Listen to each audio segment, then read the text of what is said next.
Well, it's a big show. Welcome to the Fade Route It's a big bad show tonight. with DNZ. Yeah, it's a big show. Here are your hosts, Crack it up, turn on them lights. DNZ.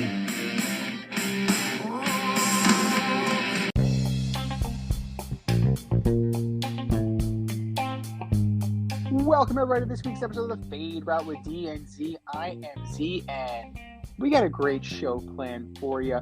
We're talking Watson reports, Baker does not. The Celtics seem to have the Nets number, and we are ordering up the top 5 potential landing spots for Deebo Samuel after his trade request. But we begin in the world of college basketball as former Villanova head coach Jay Wright announced that he is stepping away from the team. He will now take a new role as a special assistant to the university president after quite a bit of success at Villanova, taking them to a national championship, over 500 wins.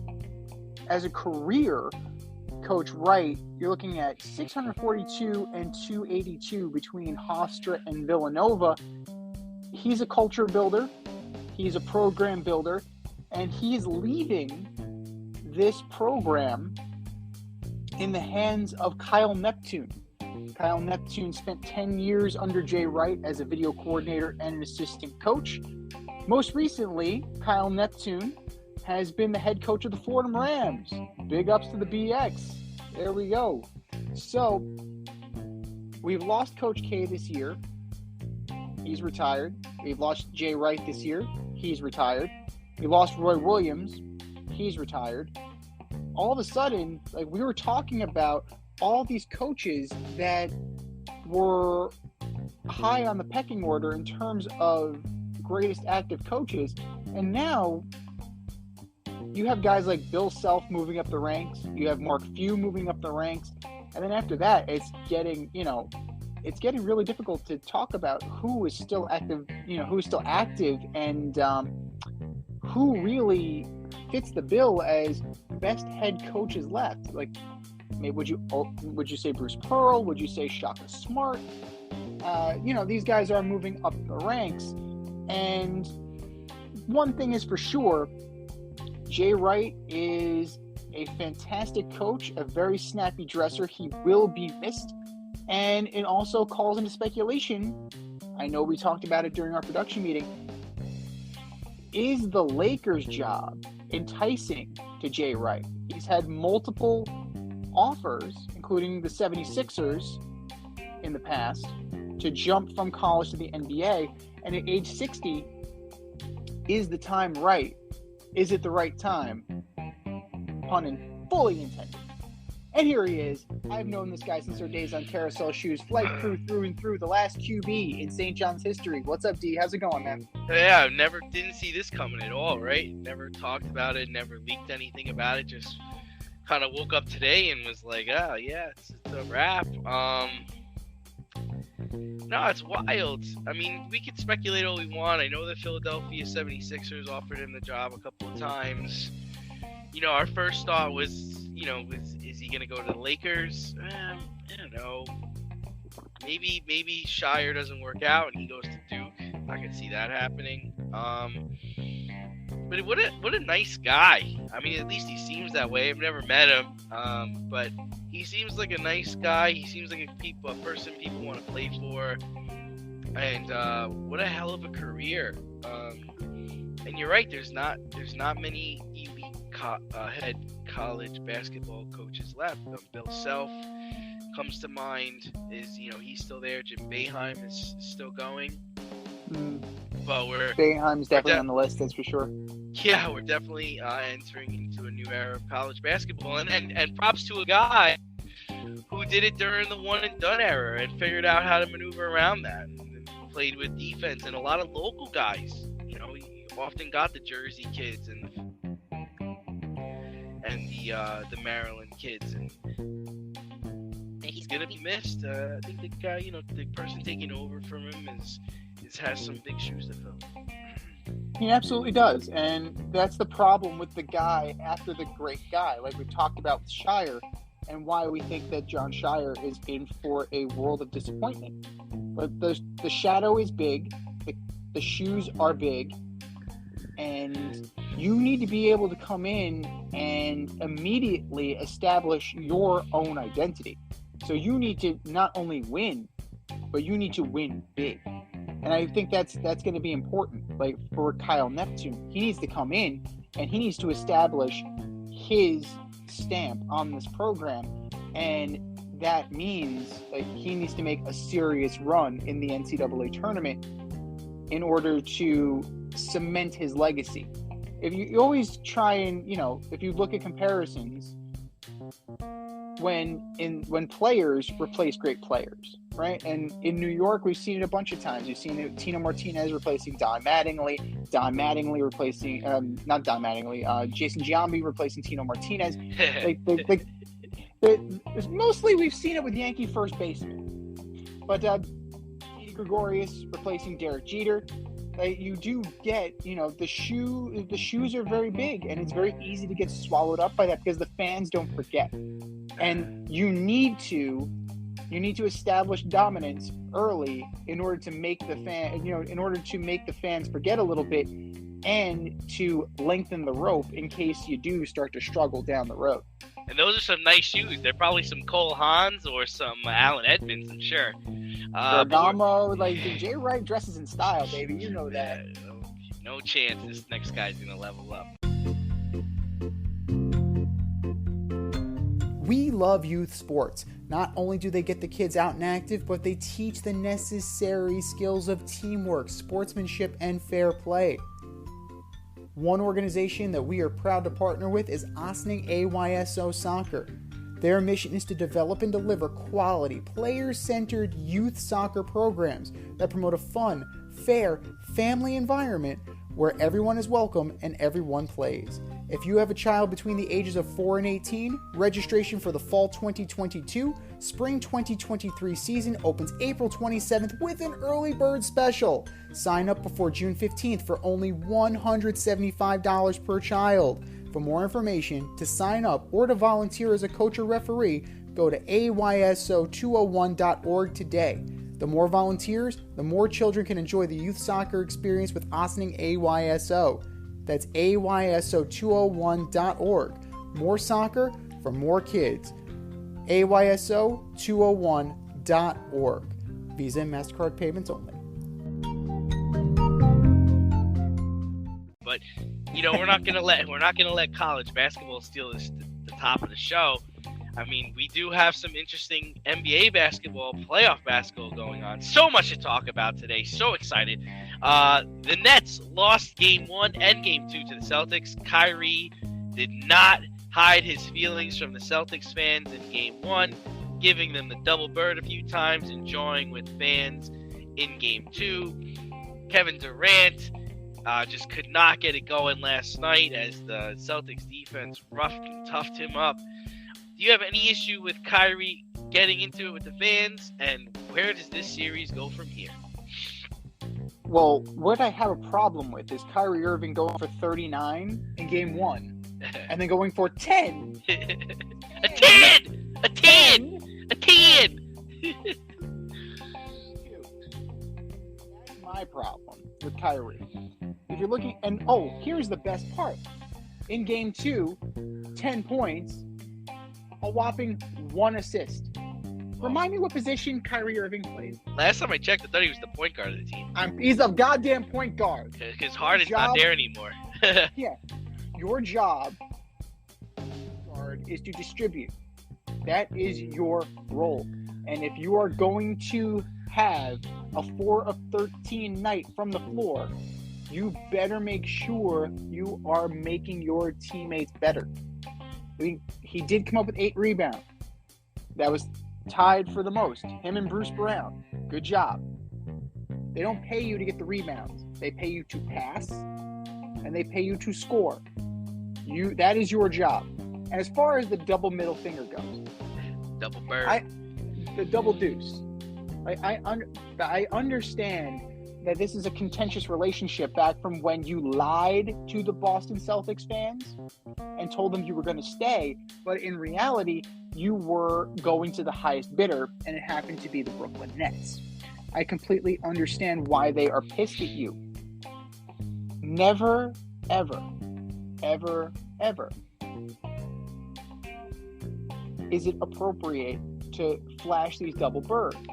Like you had that problem with Jack McDowell. It won them over with the fans. It was a moment of frustration after a bad outing. This was a repeated response to antagonism throughout the game.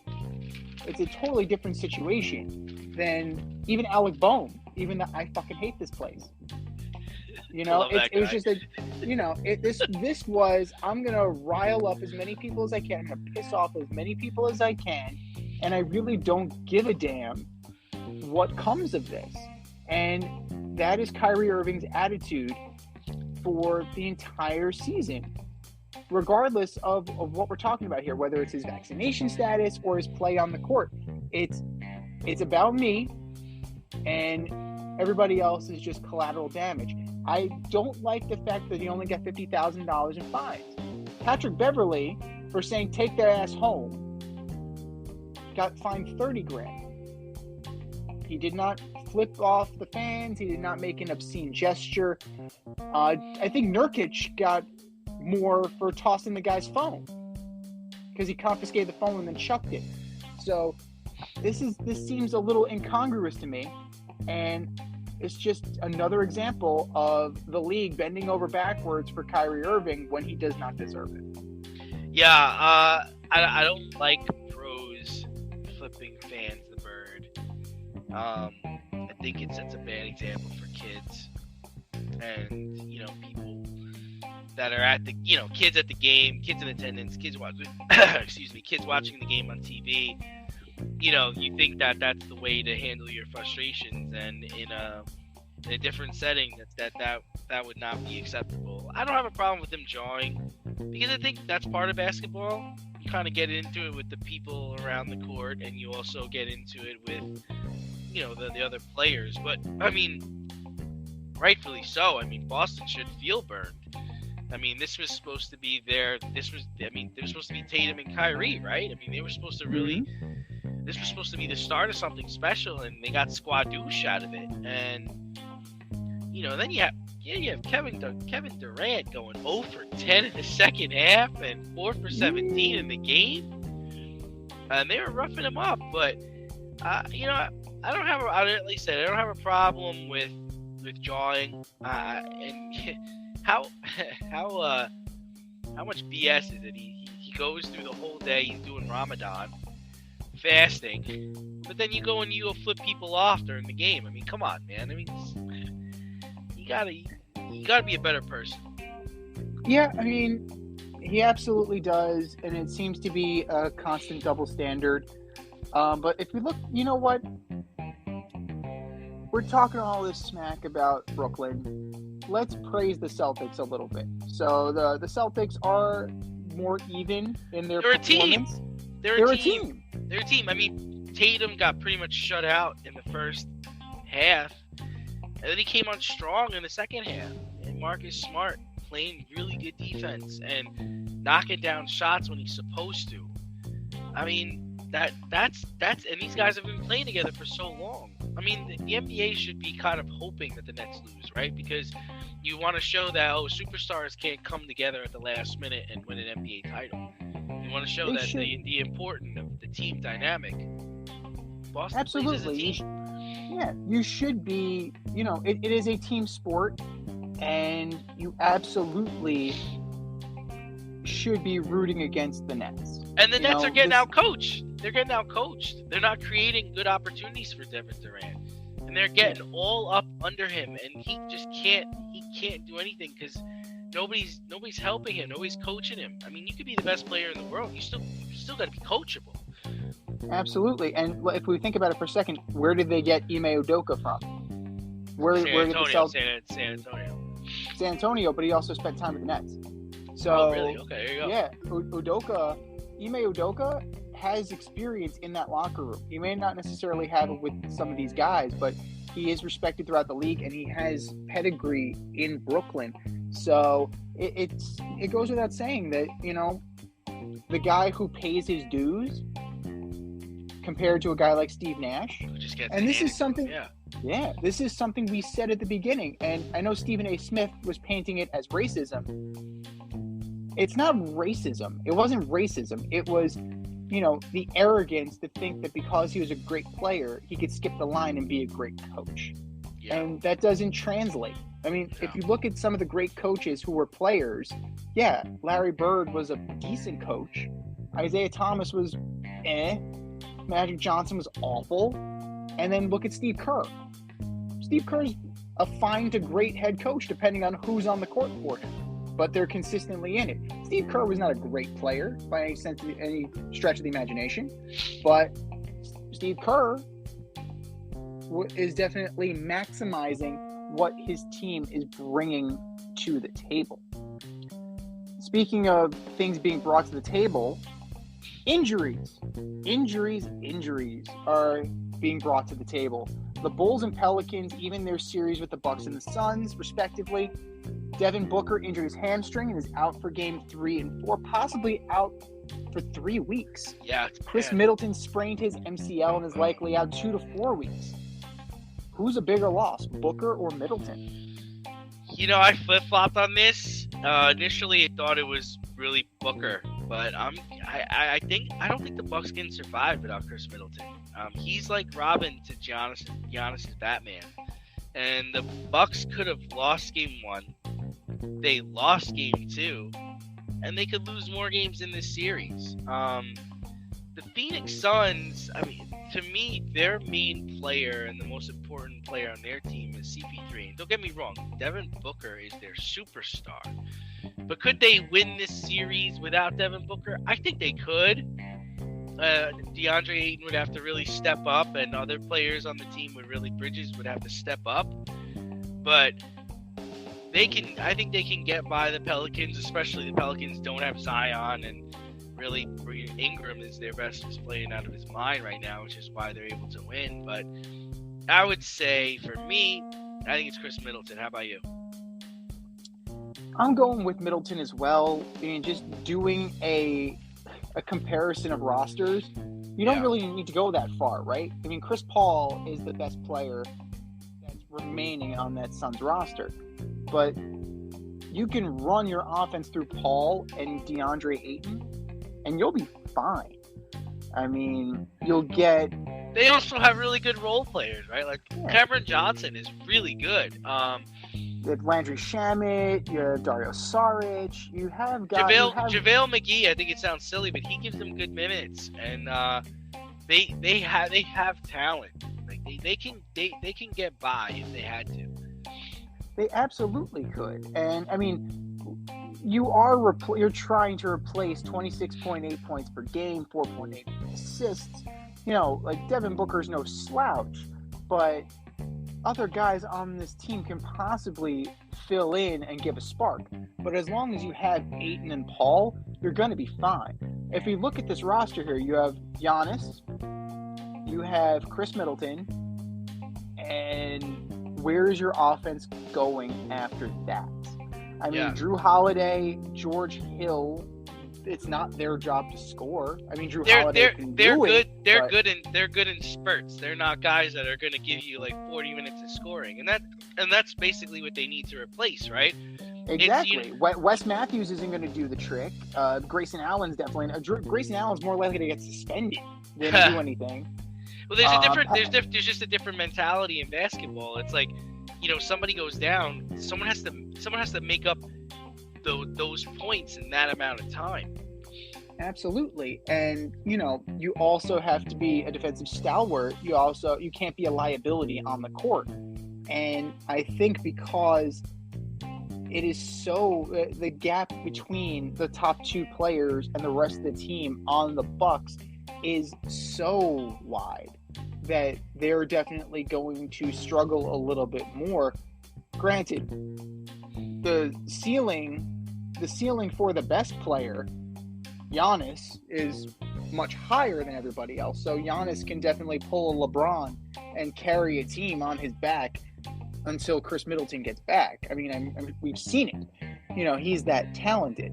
But, I just think that the Middleton injury over the course of a series and over the course of a playoff series in particular, like that is going to loom larger because the drop-off is so big.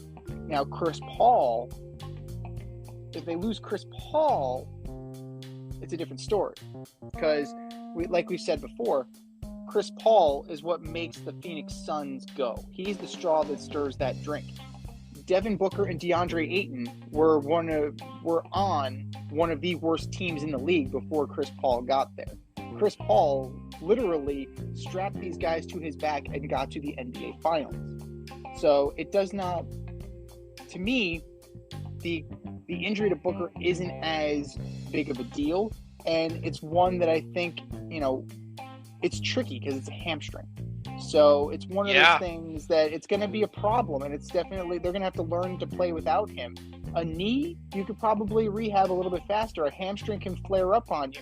And, to me, this is more aligned with the Luka Doncic thing. Because Luka, with his calf, anytime you have a muscle injury this late in the year, you definitely have to worry. I'm putting the Booker injury more in line with Luka, and it might be conservatively, it might be 3 or 4 weeks, but we're gonna see where that goes.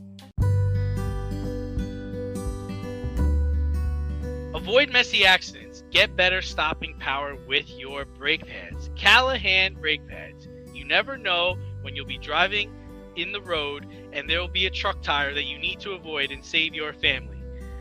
Callahan Auto. We really care about what's under your hood. Speaking of seeing where things go, the 2022 Major League Baseball season is off and running in full effect.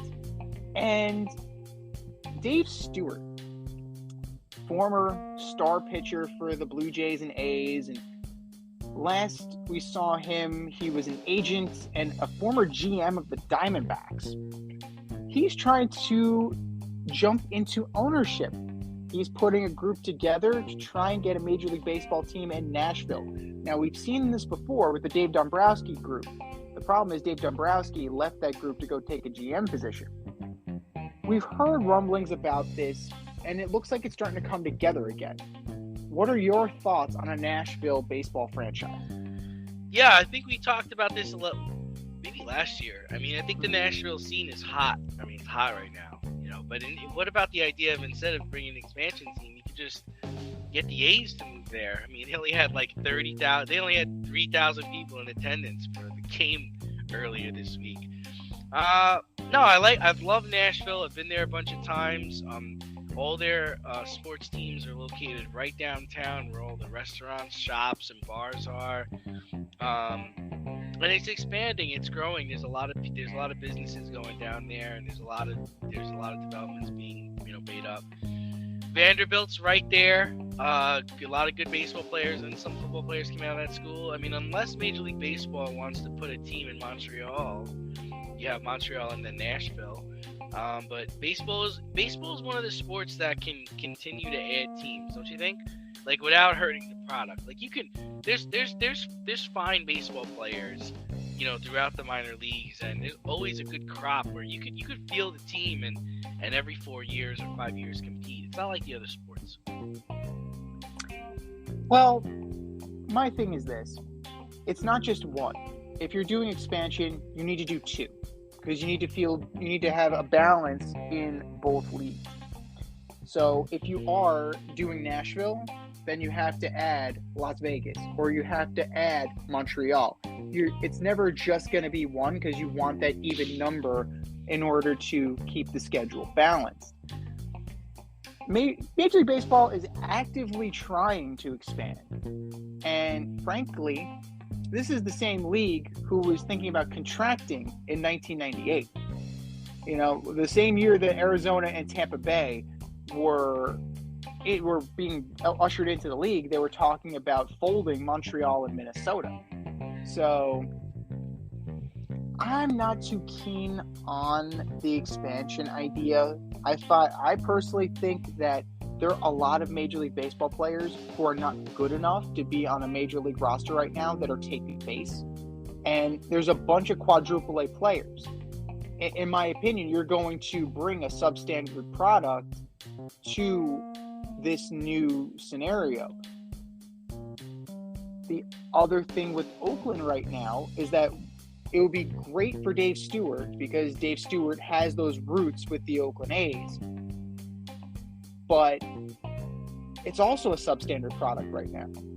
You know, like that's fine that you have all. I mean, it's perfect that the infrastructure is in place, right? You have all of your contracts, you have your minor league affiliates, you would have all of these things in place. But you're going to bring a rebuild situation, which is on par with an expansion team. If we look apples to apples with a roster, it's going to be negligible. It really is going to be negligible in terms of what you're going to get. And I don't think, if we look at how expansion franchises have been treated recently, I mean, we have to look at the NHL. The NHL is the league that has most recently expanded. And they had that one monster expansion draft for the Vegas Golden Knights. And then when you look at the Seattle Kraken, the rules were different. The rules were slightly different, and the Kraken decided to play it a different way, and the results have not been what the NHL wanted it to be. So that's my one thing, is that you're kind of in a damned if you do, damned if you don't kind of thing.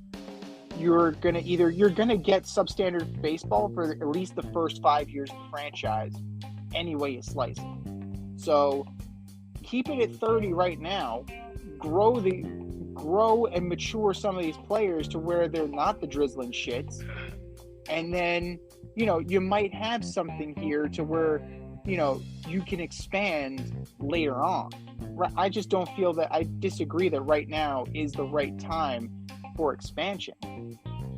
Do you think there'll ever be a league that would contract, and which league do you think it would be? That's a good question. I'm not, because any league, you have to contract two. It's not just one, because you want to keep it. You would want to keep the schedules balanced. You want to keep them even.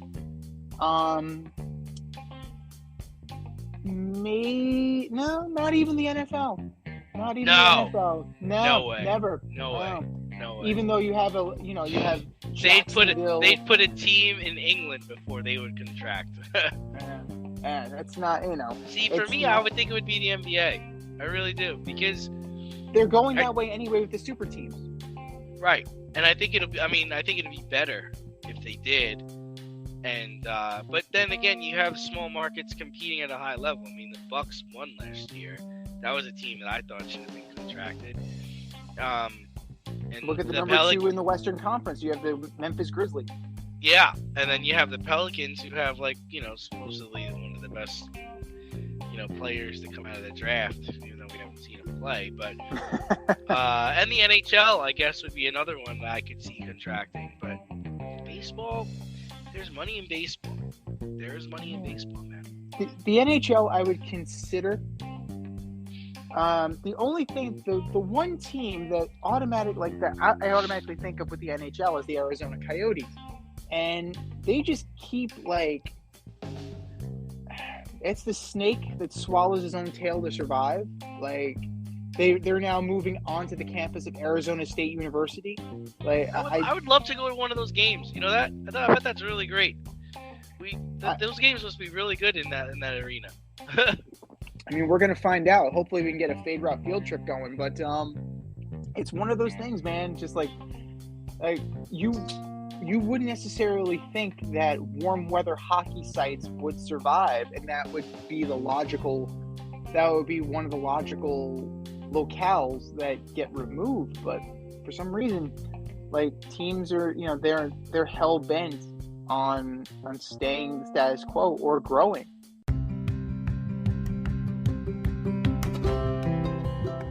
love brownies?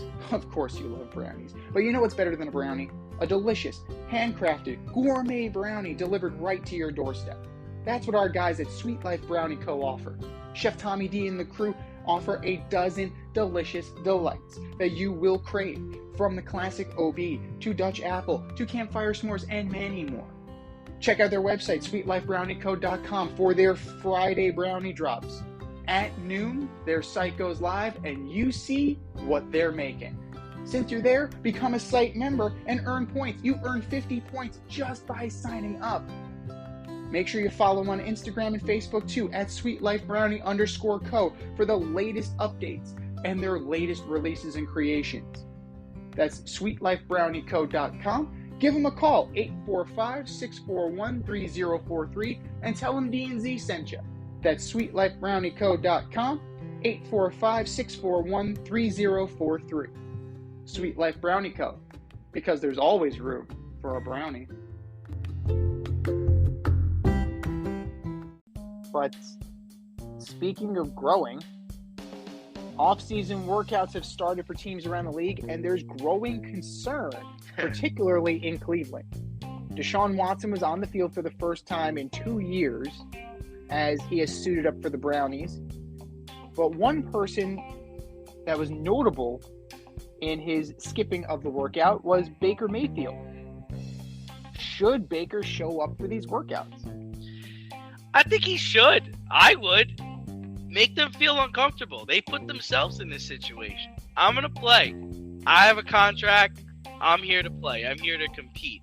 And then if I get hurt, well, guess what? My trade value just got hurt, and I'm just going to sit back and just make my money. I mean, I would assume that they would eventually tell him not to come back. But could you imagine how awkward it'd be if he just showed up? He's like, all right, who's taking first team reps today? I mean, you can't. I would assume that Watson is not 100% polished, and we still.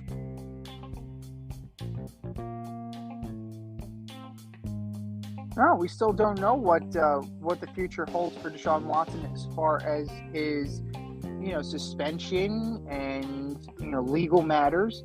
So, cool Baker Mayfield to show up and play the good soldier, in my opinion, because if this remains unsettled, then Baker Mayfield has a job. Baker Mayfield is going to get the starting reps. And if it is settled, then Baker's the good soldier, and it looks good for him in a PR manner, so that if he does get traded, like say to the Carolina Panthers, that if he does get traded, he has been, a model citizen through all this. Yeah, his feelings were hurt, but you think he's been a model citizen? You really do feel like he's been a model citizen? I'm saying that if he does this, if he goes through this and actually plays the good soldier, it looks more favorably on him than if he just sits out. He definitely, it would behoove him to enhance his status if he goes and shows up. Now, whether he will do that, it remains to be seen. But the numbers don't lie. Deshaun Watson versus Baker Mayfield, it's not even close. Deshaun Watson is a more talented quarterback. But with the baggage that comes with Deshaun Watson versus the perceived baggage that comes with Baker Mayfield, and you're not going to pay Baker Mayfield as much as the Browns are paying for Deshaun Watson's services, I think it's ultimately going to be a nice spotlight for Baker Mayfield to showcase what he's capable of doing, and that positive makeover that we were talking about, kind of like the image rehab that Jameis Winston did, or the image rehab that we want Sam Darnold to do. His trade value diminishes every single day we get closer to the draft, and his trade value will officially expire the minute a quarterback is taken in the draft. And if not, then by next Friday, when the second and third rounds are taking place. So Cleveland's on the clock, man. You're trying to maximize value now at the time, because you don't want to get into a situation where you got to cut him, because then Pittsburgh's probably going to take him, Or Seattle's going to take him. Why wouldn't they? Or Carolina. Now all of a sudden he's interested in Carolina. First he told his people, don't tell Carolina I'm not interested in them. And now he's like, oh, I guess I could play for Carolina. Well, make up your mind, dude. Like, you want a job or you don't want a job? Well, I mean, a lot of that comes from the fact that Ben McAdoo's a friggin' idiot who showed his hand a little bit and was saying that Sam Darnold is QB1, and then he immediately walks back that statement. So, good job. Nice to know you have learned absolutely nothing, McAdoo. You have learned absolutely nothing in your time away. But speaking of time away, the USFL is back. This past weekend. And overall, I mean, it was football. Like, it wasn't gimmicky in the least. It wasn't, the best thing in the world. But, what were your takeaways from this week? I think their PR department needs to be fired. I mean, there's nothing about it. There's nothing. You don't see it on buses. You don't see it on trains. You don't see it in the sky. You wouldn't even known a new league is available and debuting and is out there. There's more discussions about the technology they're using than the highlights of their best players or their best plays from the weekend. They're talking about player tracking, ball placement, all this nonsense. I want to know about the product. How's the product? They scored pretty well with the ratings, but that's going to dive now because you're not promoting it well. Like, come on. There's ample opportunity here because the XFL is going to come in. They're going to come in strong. They're already trying to partner with the league.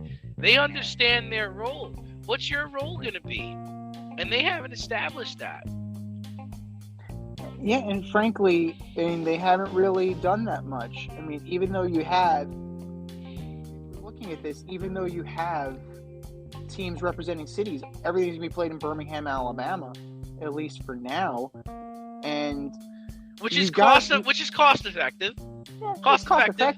It's cost effective, but there were no asses in the seats, though. Like, asses in the seats are going to be a problem. Right. But if you're looking at it, you have competitive scores. You had mostly between, the only blowout was 2 touchdowns. Tampa Bay beat Pittsburgh. So, like, what Tampa Bay is supposed to have the number one offense in the league, and they've kind of shown that. Place kicking is going to be a problem, like, in the first couple weeks until they get everything kind of ironed out. Place kicking is going to be a problem. Any kind of precision offense is going to be a problem as teams kind of get to know each other more and get their offenses going. So, I mean, as far as what we saw, there's room for improvement. And, there are the growing pains that you expect out of a relatively new football league. And honestly, like, the helmet cam was cool. Like, it was definitely interesting. It puts you in the perspective of, a player's perspective as things were happening on the field. The drone was interesting. I can definitely see Fox stealing that for the NFL, because after all, they have the simulcast thing going on with NBC and Fox for this, which is an interesting little wrinkle. Well, I'm pretty sure that Fox has some investment in this league, right? They have their hand in there, yeah. So if anything, it's going to be more innovative in terms of performance, in terms of the broadcast, and we're going to see what's going to happen as far as that's concerned, and what will actually come of that. But as far as performance on the field goes, like, I mean, it was football. Like, it's the best. When the best thing you can say is it was football, that kind of tells you, where you are and what you can expect. As far as the XFL versus the USFL, I mean, it's good that the XFL is getting itself out there and making sure that it's on people's minds and on people's lips, because they still have a year to go before they get back into the game here. And Dwayne Johnson better make sure that the steak matches the sizzle, because while there is no sizzle for the USFL, there's an amount of steak. Like, there's a decent level of football. Like, it was competitive. It was competent. And out of a fledgling new league, that's kind of like the least you can ask for. Yeah, I mean, what you want to do is you want to stick around. You want to hang around. So whatever you got to do that. Cutting costs by not doing traveling, I think, is smart. And but you got to get people talking about it. Nobody's talking about it. I don't hear anybody talking about it. Even when the XFL came out, was it 2 years ago, right before COVID? People were talking about it. People were talking about the hitmen. People were talking about going to games. People were talking about betting on games. I don't hear any of that. No, we don't. You know where you hear that? You hear it here on this very podcast. So USFL, if you're listening, yeah, hey, give us a call. Get a sponsorship. Hey, we'll talk it up. Are you in need of air care maintenance or service? I have the company for you. Air Care Technicians. They service the Westchester and Northern Bronx area and can help you with all your heating and cooling, maintenance, and service needs. Just give them a call at 914-315-1547. Again, that's 914-315-1547. Or shoot them an email at aircaretechnicians@gmail.com. These guys are the real deal, as they are veteran-owned, licensed, and insured. Make sure to tell them that D&Z sent you. Absolutely. We will definitely talk it up like we're talking up the match. The match is back. Tom Brady and Aaron Rodgers tag teaming against Patrick Mahomes and Josh Allen. The match will take place on June 1st at the Wynn in Las Vegas. Do you have any interest in this 12-round event? And here, another question. If you could cast the next match, what would it be? Yeah, so the first thing I'd say is I'm not sure right now. I mean, last time I felt Tom played awful, and Phil helped keep the ball on the green and help them get back on track. I'm not sure how interested I am in seeing 4 amateur golfers play together. To mix in a pro there, right? I think you need to mix in a really good golfer to play with the NFL player, the star player. I'm the only reason I'd watch is I want to hear the banter. That's kind of like what I liked about the last one, was hearing Rodgers and Brady go back and forth with each other, discuss about if he was coming back, and how the season was going, and if Rodgers was going to play, and if he was going to play in Green Bay. Like, those things were fun and tantalizing for me. But I think I would like it better if it was like Pat Mahomes and Ricky Fowler against Josh Allen and Rory McIlroy. That would, to me, be more appealing. Young guys, and I don't want to see like Josh and Pat spraying the ball all over the damn course. Like, I want it to be competent golf. But hey, bravo to golf for trying to capture a new audience, right? They're trying to get the football crowd interested. And I think they're doing a good job, because I even caught myself watching more golf this past year than I normally would. And even bravo to the NFL for trying to capture a new audience with the Nickelodeon. The games on Nickelodeon and Slime Time. They got Gronk hosting the Nickelodeon Awards. But baseball, maybe baseball should get like a celebrity wiffle ball game going. Like, get some Scherzer and like, I don't know, some superstar to play against like DeGrom and, I don't know, somebody else in a wiffle ball game. It'd be fun. I mean, it definitely would draw more attention to the game. But I mean, baseball has so many problems right now with the rules and with trying to make good to their fans that, I don't know, like growing the game in that regard seems so far down the road. But as far as the match goes, I'm not interested whatsoever. It was fun, and it was beautiful. Last time they were in Montana, it was awesome. I mean, there was a grizzly bear on the course. It was crazy. I'm not kidding. There was just a grizzly bear on the course. It was insane. Are you sure it wasn't John Daly without his shirt on? John Daly. That would be awesome. John Daly tagging with somebody else. Come on. That would be interesting. Like, like have something absolutely friggin' ridiculous. Go John absolutely. Daly and Antonio Brown on a team. Oh my gosh, that's amazing. I think we're on to something here. But that's the thing. You need over the top, Right. like J.R. Smith. J.R. Smith would be a fine example, right? He's playing golf in college.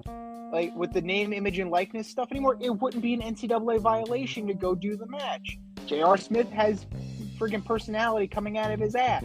So that would be And you don't have to worry about anybody getting hurt. It's golf. I mean, yeah, you could get hurt, but it's not like if you were playing basketball or football. Like, take it easy. Go out there and have, swing on the back nine. Yeah. And like as far as like the trash talk and the competition goes, like I really don't know what you're getting from this. You're getting, Aaron Rodgers will do it passive aggressively after the fact. Like he's not going to do it in real time. And Tom Brady, like, I like Brady, but I don't know if that's. I mean, how many times is Brady going to do it? That's the other thing. Yeah, I'm kind of over him. I don't need to see him again. I want to see other players. Honestly, I was thinking about it because we were considering doing an order up of this, and I came up with two good alternative matchups, and I want to see Joe Buck and Troy Aikman versus Jim Nantz and Tony Romo, like in pairs. Like I would love to see that. I would love to see that. Whose booth is better at golf? And here for the ultimate in hockey supremacy, a three-way. You got the team of Wayne Gretzky and Mario Lemieux versus the team of Sidney Crosby and Alex Ovechkin versus the team of Connor McDavid, Austin Matthews. Hockey players can play golf, man. Yeah, yes, hockey players can play golf, but this is the kind of thing that's exciting. It's fun. It's fun to see them talk and banter and get back and forth with one another. But like I said, I'm done with Brady. I don't need to see Brady. Oh, here you go, Dustin Johnson and Deshaun Watson and Baker Mayfield and Sergio Garcia. Winner gets the start for the Browns. Oh my gosh! Come on. Stefanski can caddy for everybody. The winner gets to be the number one at practice this week. Come on, gets to practice with the first team. Oh my god, that's fantastic. Yeah, I mean, there's so many options, and then you got to throw in baseball players too, because if you look at like Aaron Hicks is a .7 handicap, Jeff McNeil is a scratch golfer, John Smoltz actually has won. He's a good golfer. He's a really good golfer. He's won Pro-Am tournaments, so like it's very like there's it's plenty appealing. of opportunity. It's appealing. Yeah. It's appealing, and it takes the stress off. And like I said, you gotta make it fun. They gotta be able to talk. I want them mic'd up. You want to hear that. You want to hear that banter. Like $500 closest to the whole pin on this shot. Like that's fun. That's where getting a Michael Jordan. That's where getting a Charles Barkley. That's where even getting a Steph Curry who can talk Steph shit. Curry, but he's also good golfer. Really good golfer. Good golfer. Yeah, because you need to. It's got to be enough of. It's got to be enough of the shit talking and the side betting to keep the casuals, but then it's also got to have enough quality golf to keep the right. And that's why I think you need to have at least one pro golfer in there, a guy that can get the ball back onto the green. And that's what happened with the Phil and Tom match. Phil was the guy cleaning up Tom's shots. Like he could get it back. He could get us. With one shot, he can make it better, And I don't know if you're gonna always get that with a celebrity or a player from another sport.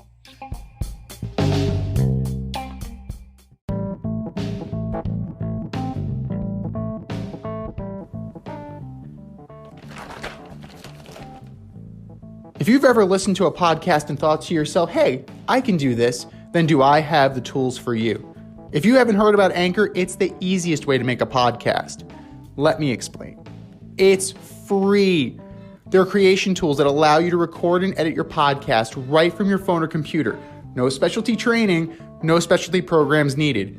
Anchor will then distribute your podcast for you so it can be heard on Spotify, Apple Podcast, and many more. Plus, you can make money from your podcast with no minimum listenership. How cool is that? It's everything you need to make a podcast in one place. Go to anchor.fm and get started today. That's anchor.fm. What are you waiting for? Download the app.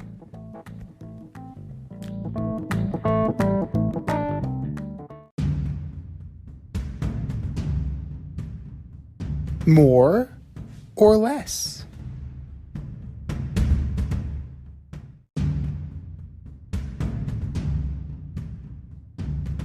All right, guys and girls, we have some statements for you today. If we think it's going to be more likely, we're going to say more likely. If we think it's going to be less likely, we're going to say it's less likely. Can't get much of a simpler build than that, right? More or less, number one, Sam Darnold will have more touchdown passes this season than Baker Mayfield. Oh, man, this is great. So I'm going to go with less likely. I think Sam will begin the season as a starter somewhere, but will ultimately get hurt or replaced. Baker has, I keep saying this, I actually called it last year that Baker played his last game in Cleveland. You heard it here first. I said it. But Baker has the ability to rise to the occasion. And I keep saying that. Like, you know, he got into Oklahoma. He became the starter. He didn't start there. He first was in Texas. Like, he has the ability to rise to the occasion. I do think he will rise again. Now, how long he stays on top, I don't know. But he's going to get another opportunity. And I think he winds up having more touchdowns than Sam this year. I am going to go less likely as well. If you look at Sam's trajectory, granted, he is only 24. He's going into his age 25 season. So there could still be a moment where, like, the light goes on and he matures as a player. I mean, it went from 17 to 19 between his rookie and second year. So there was a little bit of an uptick, and then a precipitous drop, and now kind of plateauing at 9 TDs apiece. So it remains to be seen what Sam Darnold is able to do. Sam Darnold has also never completed a full season, whereas Baker Mayfield at least has 2 of those under his belt. And you know, granted, one of them he threw 22 touchdowns and 21 picks. So, you know, I'm not thrilled by the prospect of either one. But I'm going to say that it's less likely that Sam Darnold's going to do it because Baker Mayfield just shows more flashes when he's on than Sam Darnold does, and regardless of weapons, just Baker Mayfield shows more than Sam Darnold does. And, I mean, we'll see. They might even be teammates. Like, that's going to be the funny. We'll have to revisit this if Baker Mayfield ends up on Carolina, because that is going to be a very intriguing quarterback battle to watch. More or less, number 2. Garrett Cole finishes the season with an ERA lower than 4. Less likely. I mean, God, when are people going to finally admit that the Yankees missed on this guy? Like, people keep telling me that it's too early to cast criticism. Are you kidding me? Like, I don't know why everyone's making excuses for this guy. He's lousy. He's terrible. He can't get out of jams. He has one way to pitch, and that's it. There's no deviation from a plan. The spider tack is out. He doesn't have the control that he had in Houston. He was upset on opening day that the game started 4 minutes late. Stop. Focus on getting yourself out of trouble and focus on getting people out, and not about what time the damn game starts. Get over yourself. Jeez. People like to say that Mike Messina took himself too seriously. Mike Messina has nothing on this guy. Like, he always has a sourpuss on his face regardless of what's going on. And despite that, I'm going to go more likely that he does finish the season with the ERA lower than 4. What? But it's not going to be by much. 393. Yeah, it's going to be in the high threes. I'm not going to say he's going to return to 2.50 ERA form because he can't. Like the year of that was 2019 when he had this little substance called spider tap. Yes, the RPMs are there for his slider, but his fastball is too straight. His slider hangs from time to time in the worst possible moments. We saw him walk 5 Tigers in a game where if spider tack were legal, he'd be mowing guys down because he'd have grip on the ball. And frankly, I just don't think that Garrett Cole is that good. I'm with you. I am with you on that.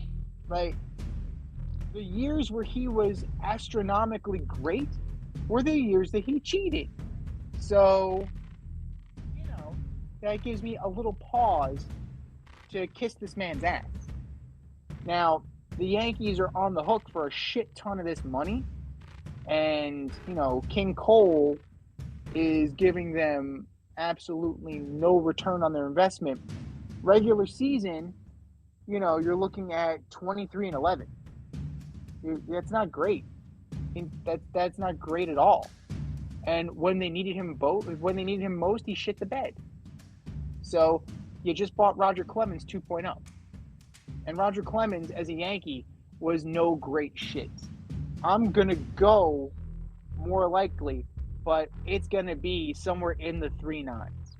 He may go on a hot streak, in the middle of the season when the weather warms up, and he'll be able to, throw that slider as tight as he wants to with all the revolutions. But at the end of the day, he's not good enough to earn this salary and live up to the expectations of the New York Yankees. More or less, number 3, Roki Sasaki will go 3 games straight without giving up a hit. No, this is a 20-year-old Japanese feat pulled in the middle, or actually towards the end, of 2 perfect games. Less likely. I just think it's so amazing, and it's so I'm just going, man, the stuff, it's electric, man. He jumps out of it. His stuff is absolutely amazing. He's an exploding splitter. He's got a good fastball, tight slider. I'm going to go less likely as well, and I'm going to call it. The leadoff hitter of the next game is going to get a hit. Like, it's not sustainable. Like, there's a reason why, like, Johnny Vandermeer is the only guy who's ever gone back-to-back no-hitters in Major League history. It's just that it is extremely difficult to complete these tasks. And, as good as this kid is, the other guys have tape on him too. And that's the thing. Like, you might have jumped on them early, and that is, that's fine. But it's just not sustainable long term. And if we think about it from a managerial standpoint, this is the 3rd, 4th start of the season. You really want to be pushing this kid this hard, this early? If we think back to Kerry Wood, right? Kerry Wood was 20, I think, when he had his 20 strikeout game, and he ultimately never recovered from that. That's a good question, though. We never talked about it. Did you have a problem with Kershaw getting pulled in the Dodger game? I was okay with it from the simple fact that it was his 2nd start of the season. Yeah. You want him in October. You don't necessarily want him in April. So, but see, that's the problem with baseball, right? Though that's the problem with baseball, is that they couldn't let him hit on that day because they're planning for game 150 or game 180. They're planning for down the line. Where in football, he would have played, right? He'd have finished. Oh yeah. You would have had to pull him out. You know, there was no way. The only thing I would say about the whole Kershaw thing is like he knows his body. You know, he knows that the better play was to come out. As much as it is amazing to pitch a perfect game, I think he just knew. He knew that it wasn't going to be possible for him to finish it. No, absolutely not. Like, he knows his body. He knows that he was coming off of elbow issues. He knows that he's had these issues in the past. And ultimately, he also has his eyes on the prize. Like, it's the one accolade he has not achieved yet. You know, he seemed more concerned with wanting to be there in the end for a World Series title. And frankly, like, you want to like bash Major League Baseball a little bit for, you know, being prisoners of the future, but at the same time, like, you're not. I mean, in the past, you're not replacing Clayton Kershaw. Now Clayton Kershaw has come down to earth to where he's more of a replaceable pitcher. But prime example, Jacob deGrom. Like, I'm fine with Jacob deGrom being out now because I'd rather have him in October. But you're not replacing that guy. Like, Tyler McGill is pitching very well, but he's not Jacob deGrom. Like, Jacob deGrom and Tyler McGill on his best day, there's no comparison. The same thing, Clayton Kershaw on his best day and Tony Gonsolin on his best day, it's not even close. So, you know, it's tough to compare it to football because football is, you know, I mean, baseball's 10 times longer. The season is almost 10 times longer. So, you know, it's one of those things that I'm fine with it. You don't want to burn, especially with the Sasaki kid, you don't want to burn this kid out, you know, especially as young as he is and as phenomenal as he is. You don't want him to end up being an also-ran or a flash in the pan because you got greedy. And we talk about this in high school athletics and college athletics. You know, coaches, managers are so focused on winning that they burn their pitchers out and they derail a promising career for their own game.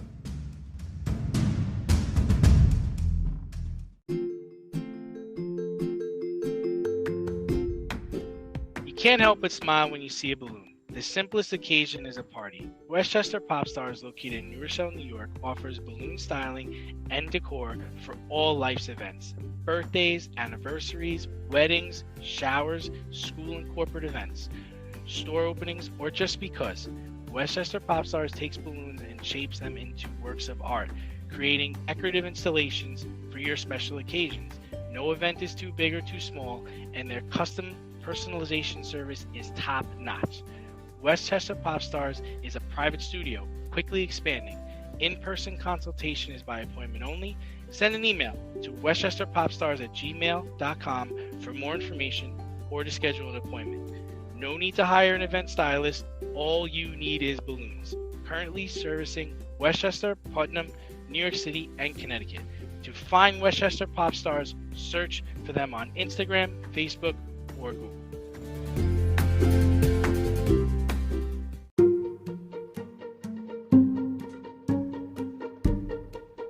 The Fade Store presents the Alleged Superstar of the Week Award.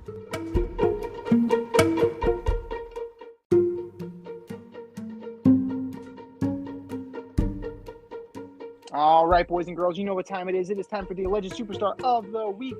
We put up a poll on our Twitter at FadeRouteDNZ. It goes up after the show. And you vote, and you vote, and you vote. And then next week, you get to find out who took home the ass. And do you know who took home the ass last week, D? I don't. One Mr. Cam Newton. Good job, Cam. He's back. He's back. But that was last week. This is this week. Who are your nominees for the Alleged Superstar of the Week award, D?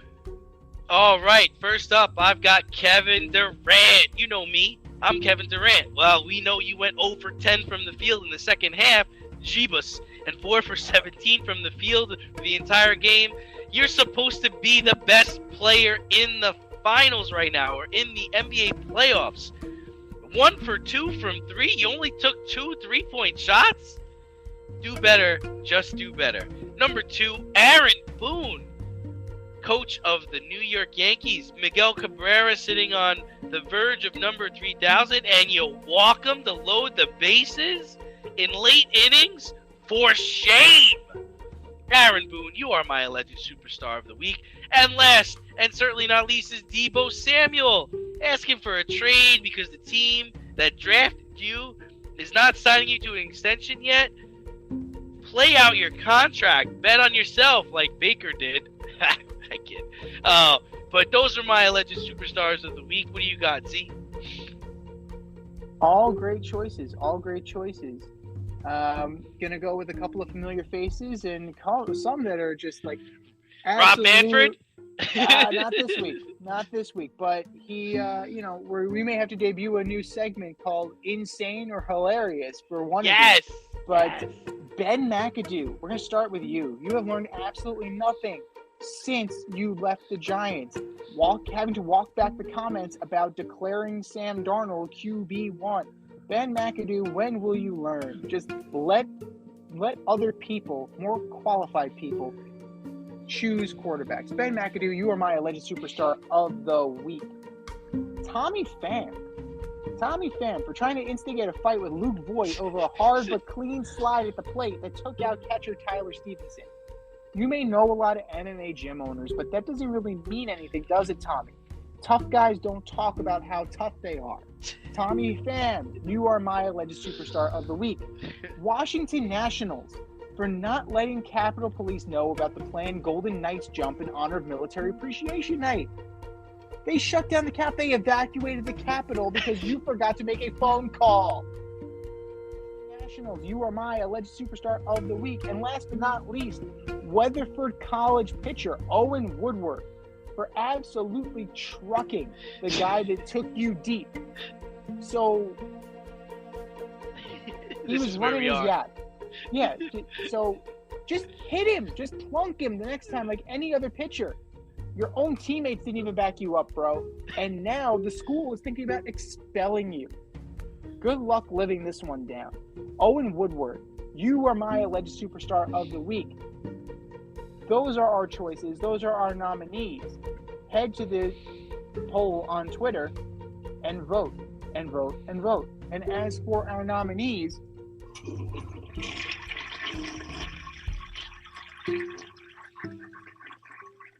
just do better, boys. Just do better.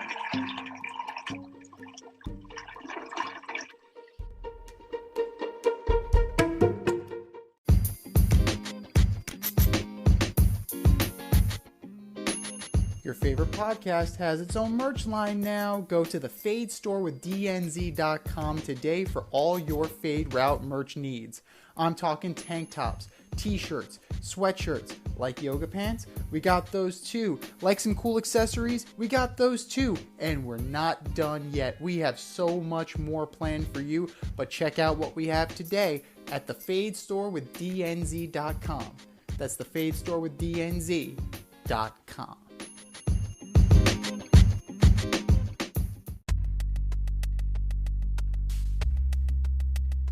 Order up!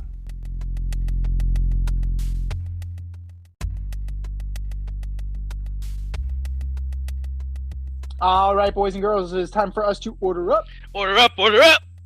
This week, we are ordering up the top 5 best landing spots for Deebo Samuel now that he has requested a trade from the San Francisco 49ers. And here we go, from 5 to 1. Who you got, D? All right, I'm going to start, interesting enough, with the NFC North. I'm going with the Detroit Lions. They've got draft picks. They've got cap space. On day 1, he elevates the Lions to a new level. On number 4, I'm going with the Jacksonville Jaguars, pairing Trevor Lawrence with this unique talent who can run the ball out of the backfield, catch the ball in space. Another team with tremendous amount of cap space, young quarterback. This could be the start of a new era in Jacksonville. Number 3, you'll like this one, the New York Giants. Galladay's awful. Plug in Deebo. He'll do well here in New York. You're cooking with gas. Now this is the kicker. You're not going to believe this, but number 2 is the New York Jets. Come on. You were willing to trade the number 10 pick for Tyreek Hill? You wouldn't trade the pick for Deebo Samuel? Come on. Jets have a team. They have cap space. This could be where he signs, extends, and he's the new guy in for the New York Jets. But number 1, I mean, clearly to me, this is it. Is the Green Bay Packers, whether it's a rental or it's for the future. You've got Aaron Rodgers, Swiss Army knife, the guy that can really just do it all and bring a dynamic part to their offense. I am blown away by this list. I am blown away by your list. Absolutely phenomenal. We don't have a lot of overlap either, which is really interesting. So for number 5, I'm going with the New England Patriots. I think that Bill whiffed on Cordero Patterson, right? Like, he didn't realize what he had in Cordero Patterson, and I think he would like a make good. So I think that Bill Belichick, with this particular talent, he could really have something special. Good call. Number 4, the Dallas Cowboys. Yeah, that was the last tweet that Deebo Samuel liked, was somebody photoshopping him into a Dallas Cowboy uniform. But look at their team. Look at their offense. Passing wise, you have CeeDee Lamb and Cedric Wilson, right? Yeah, I believe so. You re-signed Gallup, but Gallup's on one leg. Gallup's not galloping.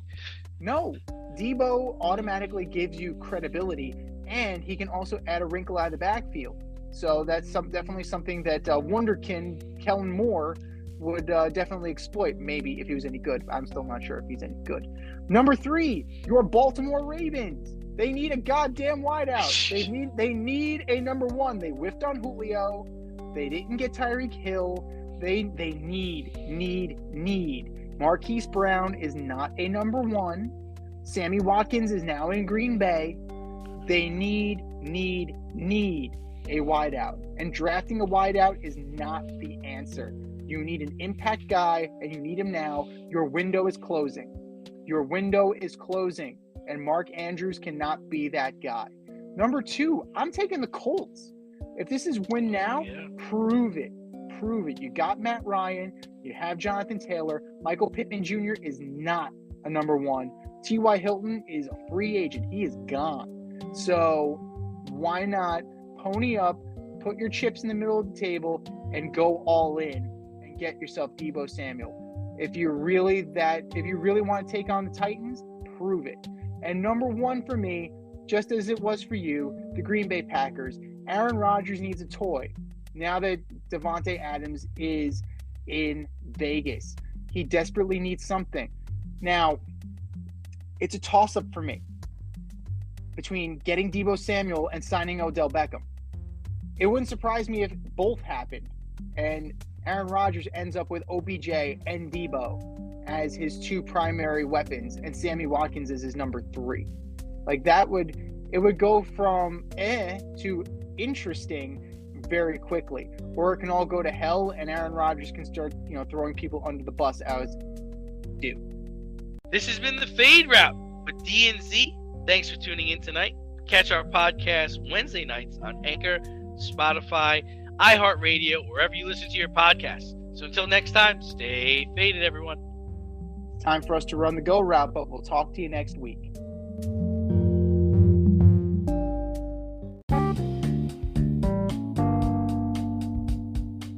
Want to get on the action, we want to hear from you. Hit us up, faderoutemail@gmail.com. Slide in our DMs on IG @FadeRoutePodcast. Drop us a DM on Twitter @FadeRouteDNZ. Comment on our YouTube channel, The Fade Route with DNZ. Questions, comments, picks, segment suggestions, you name it, we want to hear from you. Get at us, in crowd.